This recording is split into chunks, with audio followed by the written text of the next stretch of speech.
Alors, bonjour ou bonsoir à tous. Alors, vous avez devant vous une Bible interlinéaire.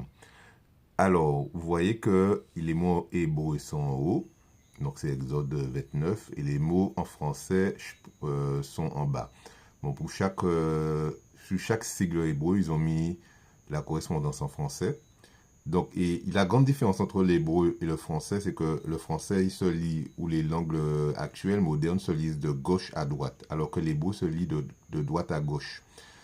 Donc, le problème qu'on a avec nos Bibles et les traductions, et c'est pour ça que même sur Internet, c'est même mieux de faire vos recherches sur Internet. Il y a beaucoup de sites spécialisés qui ont comme ça interlinéaires en hébreu parce qu'au moins ils vous donnent plusieurs mots.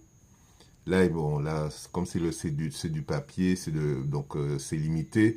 Donc on va vous mettre un seul mot, une seule correspondance par rapport à la traduction. Et en bas, ils ont mis deux traductions. Je crois que il y a Parole de vie et la Bible Tob, la traduction en français.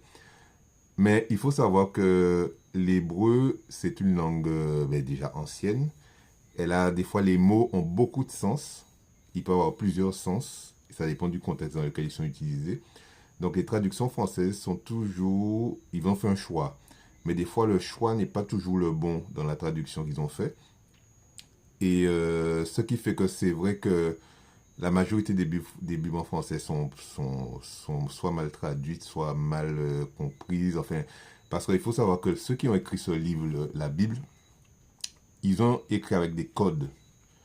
Et le problème, c'est que pour nous, c'est de décoder. Parce que déjà, il faut savoir que la Bible n'a pas été écrite pour les gens du XXe siècle, dans notre époque, mais pour les gens de l'époque.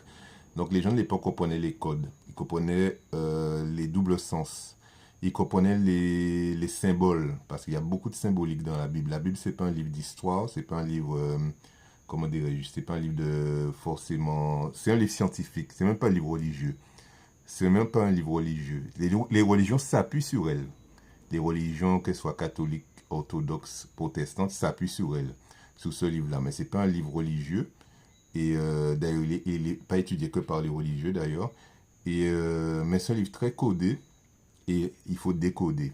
Et c'est pour ça que il ne peut pas être sujet à une interprétation. C'est pour ça que le problème de toutes les églises, quelle que soit leur orientation, elles vous donnent une interprétation. Elles vous disent c'est ça. Non. Il y a plusieurs interprétations et plusieurs interprétations qui souvent se valent et il faut être ouvert en fait pour comprendre parce que c'est pas un livre si facile à comprendre et à décoder. Voilà, bonne soirée à vous.